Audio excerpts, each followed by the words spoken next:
Hello, and welcome back to the course on distributed systems and security. In the previous videos, we were talking about cryptocurrencies. And one of the things we were missing there was an idea how to do totally ordered broadcast in a peer-to-peer system, preferably a planet-wide open peer-to-peer system where anyone can come and go and with millions of servers, such that it cannot be taken over by any organization or country. Now, with the techniques we know so far, doing that in a scalable way is impossible.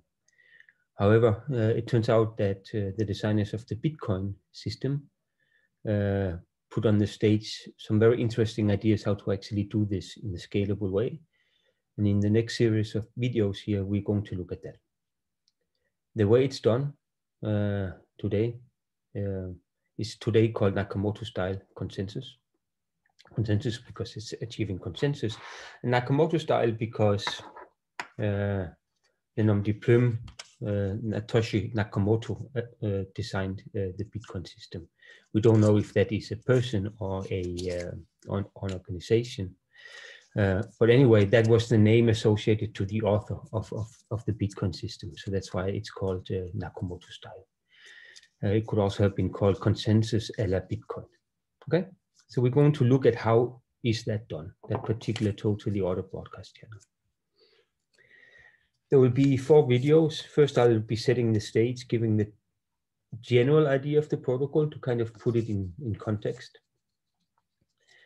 Then it turns out that inside this general idea, there's a so-called lottery that will appoint at random one of these 1 million peers on the planet to be a leader. In video 2, we'll dive a little bit into the details of how that is set up. That is things like proof of work, proof of stake. After having thoroughly kind of set up the context of this, we'll then go over the protocol again, but now in much more detail, such that we are sure we agree what the protocol is. And then it turns out that this protocol, what it's doing is kind of building a tree. So it's not really a blockchain, it's a block tree, but where one hopes that there's a very long path in the tree. And to understand security of Nakamoto style consensus of the Bitcoin totally ordered broadcast idea, one needs to understand how this tree is evolving over time. And that we will then study in the 4th video, which will be pretty technical and pretty lengthy. Okay, but let's first set the stage. So as I said, we want to do totally ordered broadcast for a peer-to-peer network. So peer-to-peer network, I mean, we already looked at that in some previous videos, is something like you have some peers, each peer is just connected to a small random subset of the total number of peers, maybe 100 or 200 out of a million. And to send a message, you inject it at a peer, and then it will just send it to its neighbors, and its neighbors sends it to its neighbors, and so on until it reaches everyone that is alive in the system right now. And that's called flooding. A particular thing about peer-to-peer networks is that you only know your neighbors. Peers can come and go. Maybe one of the peers is a cell phone, and the one that is holding the cell phone is driving through a tunnel. Maybe this machine over here belonged to someone that had it running on its PC, and he closed the PC to go to bed, and so on. So in principle, it can be a very ad hoc kind of very dynamic setting, but where you can still send a message to everyone that is there now without actually knowing who is there now. That's the beauty of peer-to-peer systems. Okay. That's a challenging setting if we want everyone to agree on something. We can't even agree on who everyone is. Okay, so let's try to do that. This is the problem that the Bitcoin system solved. And there it was solved specifically because the designers of Bitcoin wanted to run a cryptocurrency on top of this broadcast channel. But as we already discussed in the previous video, these are completely detached kind of aspects. You can run a cryptocurrency, which is just a replicated accounting system on top of any totally ordered broadcast channel. And you could choose to take the totally ordered broadcast channel that I show you now and not use it for cryptocurrency, but just to have a global ledger, so to say, where everyone could post to everyone that is in the peer-to-peer system, and everyone would agree what was posted and in which order. That could be very helpful in designing peer-to-peer systems. So that means the ideas we're looking at in the next 4 videos can be used for much more than cryptocurrency. It's a power tool in like large distributed peer-to-peer systems too, because we finally know how to do consensus in these in a scalable way. Okay. So what's the attack model? We have learned by now in the course, we should always be clear about what kind of attacks do we want to protect ourselves against. And then we can look at how to do it. So one thing that's particular about these peer-to-peer systems is that everyone could add a node. Everyone can add a node. And that also means that if I have a computer in my basement, I could also add it 1,000,000 times.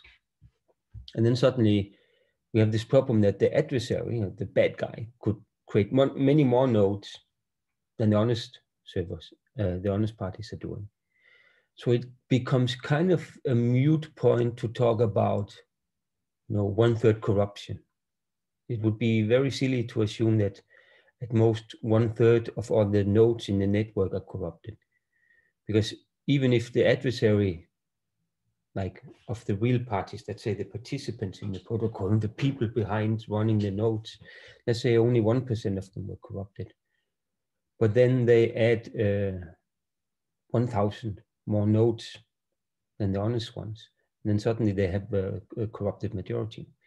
So it's a little bit hard to talk about, the level of corruption in a system like this. So the Bitcoin idea is to say, okay, so instead of talking about a level of corruptions in terms of nodes in the system, in terms of the number of servers, we do it in terms of some resource that can't just be copied. I promise you can make many copies of your server. So we need something that can't be copied, some resource that can't be copied. So for Bitcoin, this was computing power. You have the computing power you have. Of course, you could buy more, but you can't just pretend to have 1,000 times more computing power than you have.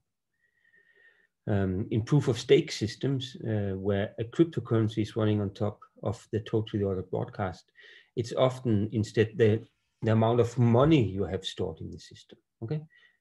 Of course, you could make 3 copies of your account and dividing money out, but the total amount of money you have in the system is still the same. And then we say, we assume that the holders of, for example, 2/3 of this resource are honest. Okay. So we would say something like, we assume that 51% of the computing power is honest. Or put in another way, we assume that the adversary, the bad guys, are controlling at most 49% of the computing power, or they're controlling at most 49% of the money, or 33% of the money stored in the system. And that's meaningful, because the adversary can't just, pretend to have more money, as it could with servers. Okay, that's a bit of a change of setting, so it's good to take it in. Okay. Anyway, so our model is that we assume that some parties might be Byzantine corrupted, and then we will assume that these corrupted parties control at most some fraction of this limiting resource. For example, 49% or 33%. And in fact, to make our life easier, what we will do very soon is actually assume that it's at most 10%, just to make it easier to do the analysis when we look at tree growth. But we'll return to that data. We assume that we have a robust peer-to-peer system. So we assume that if an honest party wants to flood a message to everyone, it can do so. It cannot be prevented to do so from the adversary. So the adversary cannot drop messages, but it can inject messages. It can just send its own messages, and it can even claim at least to be sending them on behalf of someone else. It's a flooding system. After all, you don't see where the message comes from. It just comes flooding to you. However, we can then, because we know cryptography, of course, use signatures to sign messages and then prevent this. So what we will be doing is mostly sending around signed messages on the flooding network so people can see which party it came from. Finally, we assume a synchronous network. And in particular, we will assume a bound on the network delay. We assume that there is some upper bound, some reasonable upper bound on how long it takes to send a message. And we also assume that most of the time messages gets delivered within this bound. So it's a weaker model than this very strict round-based model where we said all messages all the time gets delivered within the bound. We're going to have a little bit more relaxed model where we say there's an upper bound on message delay that we know or guessed. And most of the time, all messages gets delivered within this bound. So this is also something we have called like semi-synchronous at some point. That's a much more reasonable model because we can set the bound much later, much smaller, and tolerate that now and then there is some burst errors on the network, something that makes messages come late. But we can still prove security if this just happens not too often. So that's the model we're in, and we will return to that in much more detail later.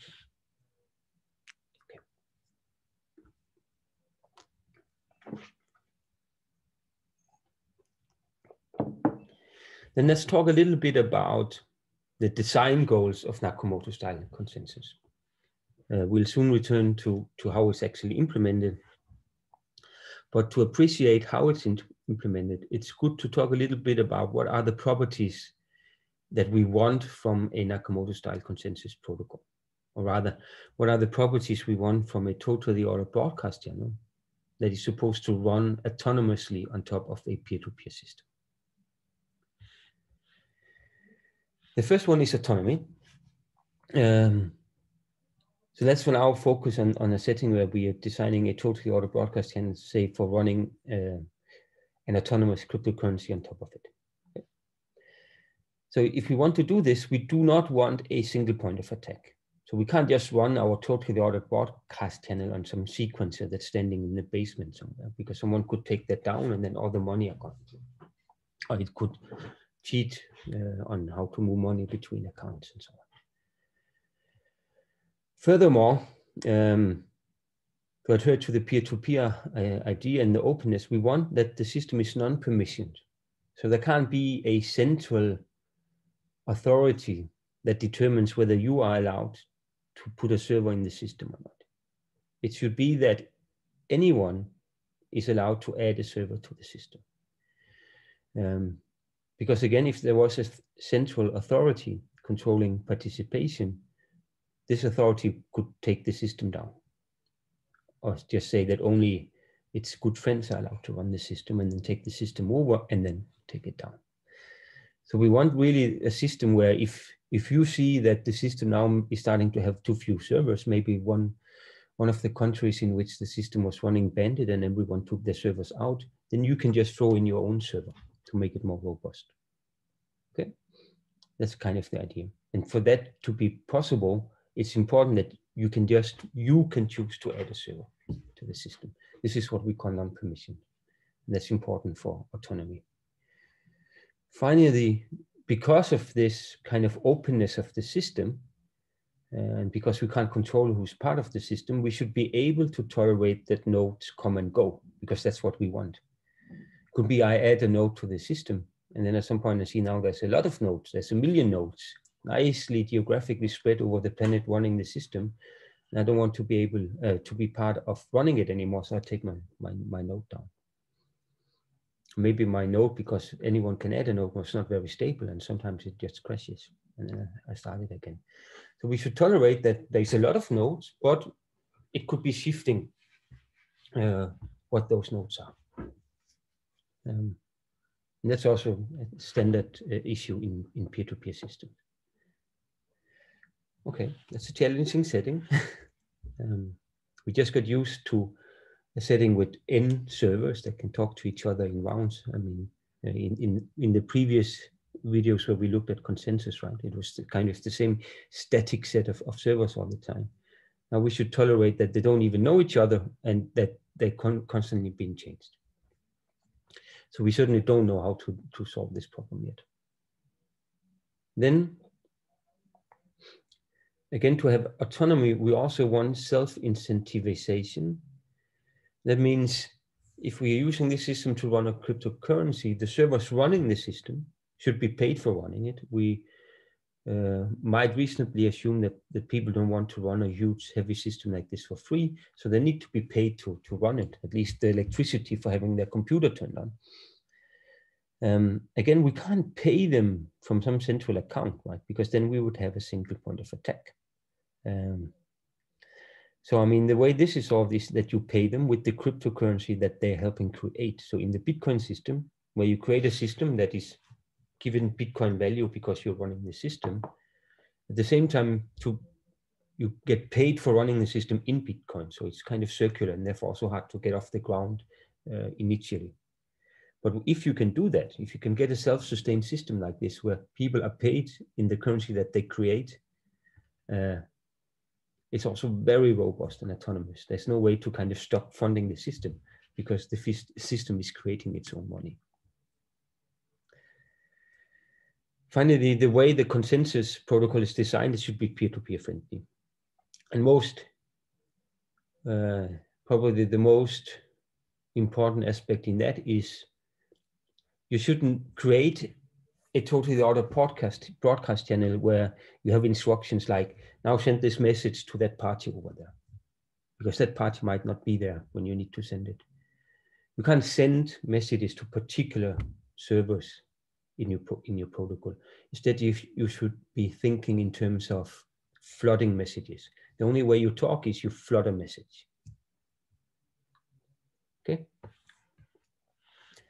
And then another way, if you design a system like this, is you should be denial of service aware. You should be aware that if you're in a system where people come and go, first of all, the system needs to be open. I mean, you are allowing anyone to talk to you because anyone can join the system, and that could be a bad guy. So the bad guy could put in a lot of nodes and then start doing denial of service attacks, at least on some of the nodes. Of course, if you have a system with 1 million nodes, hopefully the adversary cannot do a targeted distributed denial of service attack on all, I'd say, 500,000 honest nodes, but it can pick some of the nodes out and do a denial of service attack on that machine. Just send it, have all its machines send messages to this machine until it's overwhelmed and it crashes. So one should design with that in mind, that you're in a very open kind of system where it's probably fairly easy to mount denial of service attacks. And of course, the system should be a totally ordered broadcast channel. On top of all this, that means of all the nodes that's live in the system at a particular point in time, they will see the same messages arriving in the same order. And in fact, we want it to be something that's slightly more than this. We want it to be kind of what's sometimes called a ledger. Even if you join the system later, you should be able to see what messages were sent previously and in which order. But this can be handled by standard techniques. So in the talks now, we'll mostly kind of focus on ensuring that everyone that is part of running the system right now will see all the messages delivered in the same order. Okay. That's a lot of requirements. So let's see how this can be done. The good news is that to some extent, the protocol is the simplest part of all this. Kind of the list of all these requirements and why we want that took us some time to take under the skin. And the analysis will be terribly complicated, but the protocol itself is rather simple. And that's good news in distributed systems, because you should keep them simple, otherwise they don't work in practice. Okay, so here is Nakamoto style consensus seen from like 30,000 feet. So it's a synchronous agreement, like the one we saw, but let's say round robin. where you appoint a leader in each round, and then that leader puts out a new block. And that's it. Okay? Except you don't do round robin because you don't know who's in the system.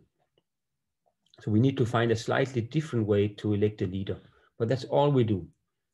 So in each kind of round, which will be called a slot now, we will elect a leader, and then that leader will add the next block to the totally ordered sequence of blocks.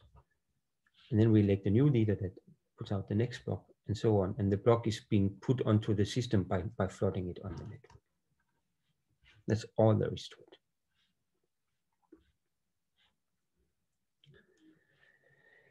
The challenge in electing a leader in a peer-to-peer system like this here is that there is no agreement on who is live. So it seems really hard to make a protocol. And also, electing a leader, if we try to do it the naive way, it's kind of an agreement problem in itself. We're trying to have all the servers agree on who the leader is. And that was the problem we were trying to solve. We were trying to solve the agreement problem. So we shouldn't go down that path, actually. It seems very hard, and that's probably also what has been holding people to get an idea how to do scalable, distributed, totally ordered broadcast in a setting like this. We would like a leader, but you should not try to agree on it. Okay, and that's kind of the really cool Bitcoin trick. It's how to elect this leader in a reasonable way.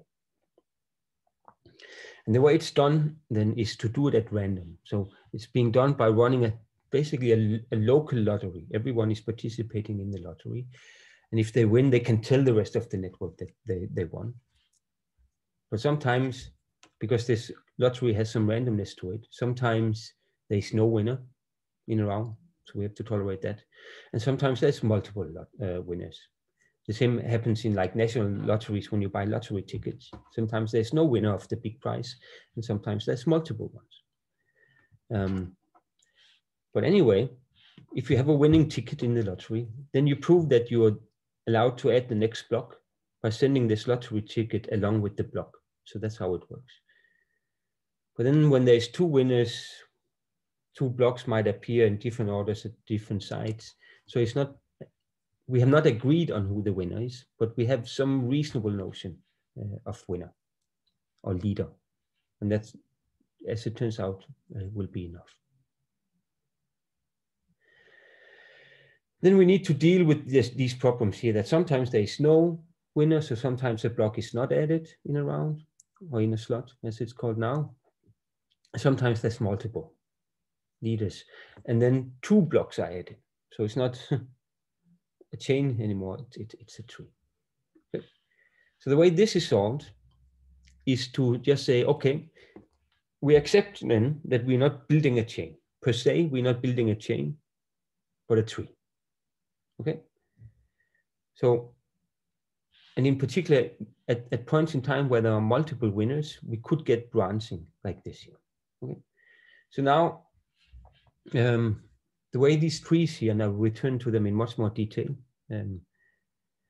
works is if I have a number here with the circle around it, it means someone won the lottery at that point in time, at that slot in that round. So in round 0, someone won the lottery. And in fact, the 0 one here is just kind of the beginning block or the genesis block, which we all know before running the protocol. But we see here that at slot 8, that might just be at second 8, someone won the lottery and sent out a new block. And when you send out a new block, you point to what you consider the previous block. So someone won the lottery at time 8, created a new block, and said, the previously oldest block I saw was the genesis block up there. Then the small dots here shows that there are 4 servers in the system. So, and they all at some point will see this new block. So maybe this was the winner over here, created this block at time 8 and flooded it. So it arrives to all of them. At this point, all 4 of them agree block 8 there. That is the newest block. But then we could be unlucky. Then we could have now that at time 11, this party over here wins the lottery. And at time 12, this party wins the lottery. And they didn't have time to see each other's blocks. So this one here at time 11 sent out a block, but at time 12, it only spread to this part of the network. So this party here then wins at time 12, a new block, and sends it onto the network. Then some of the servers will see this one first, and some of the servers will see this block first. And in particular, they will both, when they create their block, point back at the block here created in slot 8 and say, this is the newest block I saw, so I will extend on that. So at this point, we're not creating a chain anymore. We're creating this tree kind of thing. But that we will just do. Just accept that we're doing the tree. At some point, both of these blocks here will arrive at all parties. So this is the setting here now, right after the blocks were made. One server considers this the latest block it saw, one server this one, and then two servers here, and that might be the ones in the middle, they still consider this the newest one. But at some point, 12 and 11 here will propagate to all parties, and depending on which one they see first, they will go down on that, because the rule is you have to go down on kind of the longest chain you have seen. Okay. But they will also see this one arriving, and they will also add that to their tree. So they're maintaining the whole tree all the time, but they also then locally have kind of what they consider the correct path. Some of them might consider this one the correct one now, and some might consider this one the correct one. Okay.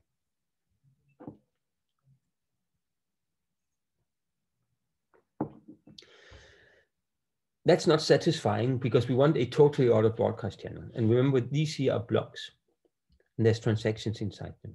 And someone standing here and considering this here the correct chain will consider like the sequence of messages sent on the totally ordered broadcast channel to be first the one sent here in order, then the one sent here, then the one sent here. But this server consider it to be these, and then the transactions over here. So they don't agree on the order of messages. So it's not a totally ordered broadcast channel. So the next thing we would like to do is kind of be able to take a situation like this here, which is called a fork, and get rid of them and get all of them to go to the same one. So I would like all 4 servers either to consider this one the correct chain, or I would like all of them to consider this one here the correct chain.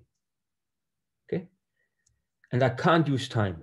I can't say, go to the block you saw first, because we see that one block could be sent here and one block here and arrive at different parties at different points in time. It's dangerous to use time for tie breaking in distributed systems because people don't agree in which order they saw certain events. So we can't do that. So what we do instead is what's called the longest chain rule. So we find a way where if you have a tree like this here, and then we define a longest chain, okay? So if there is a longest chain like down here, where there's a chain here of length 4 and a chain here of length 5, then we define that 18 here, I mean the path ending in path 18, that is the correct chain right now. So we have a tree, but you always have to go to the deepest leaf you can find. And if there is a tie break like here, you can do whatever. Let's just say you just order the blocks here. They're also bit strings, right? Lexicographically, you write them down as a bit string. Look at them as an integer in binary. Take the biggest one, some kind of unique tiebreaker. And then you say that is the longest one. That could be that is block 11 here, for example. What's nice about that? What's nice about that is if for some point in time this doesn't happen, this kind of forking here. If at some point all 4 servers here see all these 4 blocks such that they hold the same tree, then because this longest chain rule is deterministic and has tiebreakers, they will also agree on which of the leaves is the best one. So they might, for example, when all of them have seen all 4 of these blocks and formed the tree, they will agree that this one ending here, that's the best path or the longest one. And then they will all go over there. And what's good about that is that even if we would be very unlucky here, let's say this one here would add a new block here before it saw that one, and this one would add one here. At some point, if there's just long enough between blocks being added that everyone will see the same tree, they will all go to the same place, and then they will, and that will be the longest chain, and then they will help each other make that longer and longer. So that's why we pick the longest chain. The longest chain will have the nice rule that once it happens that there is a, not more forking in the system, that everyone will learn what the tree looks like now. They will go to this thing there. And then next time an honest server wins, it will add another node here and another node. So this longest path will tend to outgrow this unlucky little side branch that we made here, like millions of blocks longer over time. So this thing here just gets lost and we forget it. So that's the idea. We have to get rid of the problem that we don't have exactly one winner in each block. Right? You just add a block when there is a winner. When you're unlucky, there is two, you use the longest chain rule to get rid of it. That's Nakamoto style consensus. Turns out you can prove that if there is 51% honest winners in a system like this, and you set the slot length long enough that almost all the time you have time to see all previous blocks that were produced by honest servers, then the honest kind of winners will tend to build a unique longest chain here. That will be kind of what the agreement achieved. There's subtleties to that we'll spend a lot of time on in video 4, but that's the main idea. Okay, so that's hopefully kind of setting up the stage for this thing. We'll return to all of that in detail again, but it's just kind of hard to understand the protocol or the lottery or the analysis without having the full picture. So I wanted to spend one video on that. Okay, so try to take that in, then come back for the next video where we will dive in much more detail into how is this lottery implemented. Okay, so see you there.